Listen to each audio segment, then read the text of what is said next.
এইরকম যদি আমরা একটা লজিক্যাল টেস্ট বা হলো নেস্টেড ইফ দেখি তাহলে সেটা কিভাবে হতে পারে।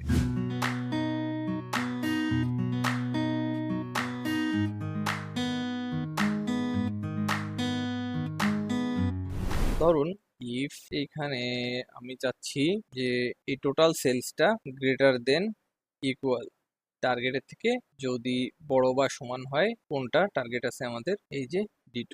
এবার D2-র সাথে আমরা গুণ করে দিব, ধরেন গুণ করে দিলাম 1.5, ও সরি এখানে পয়েন্ট হবে, কমা দিয়ে ফেলেছি। 1.5 মানে আমাদের টোটাল সেলসটা যদি 10,000-এর 1.5 গুণ হয় তাহলে আমরা চাচ্ছি এক্সিলেন্ট। এক্সিলেন্ট এই ধরনের একটা জিনিস চাচ্ছি। এবার যদি না হয়, যদি আমাদের টোটাল সেলসটা টার্গেটের 1.5 গুণের বেশি না হয় তাহলে চলে যাবে পরের ইফে। পরের ইফে ধরেন আমরা লিখলাম যে এই টোটাল সেলসটা হ্যাঁ greater than equal target, only টার্গেটই রাখি, তাহলে আমাদেরকে দিবে গুড।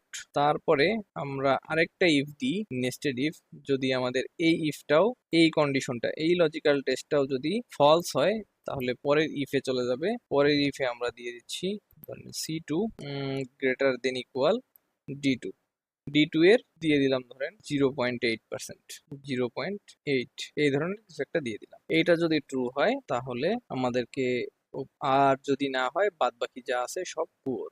এইখানে জাস্ট একটু লজিক্যাল টেস্টটা মডিফাই করছি। আপনারা এখানে যে কোনো কিছু যে কোনো ভাবে করতে পারেন বা যে কোনো কন্ডিশন দিতে পারেন টার্গেটের সাথে অ্যাচিভমেন্ট, মানে টার্গেট আপনারা ইনক্রিজ করে ডিক্রিজ করে হোয়াট এভার যাই হোক। এখানে আমরা যেটা দিয়েছি সেটা হলো যে টোটাল সেলসটা টার্গেটের যদি 1.5 গুণ হয় তাহলে পাবো এক্সিলেন্ট, যদি সেটা সমান হয় অথবা বেশি হয় তাহলে পাবো গুড। আবার যদি ধরেন 0.8%-এর বেশি হয় বা 80%-এর মতো কথার কথা তাহলে পাবো এভারেজ পুর। এই ধরনের কিছু একটা আমরা দিলাম।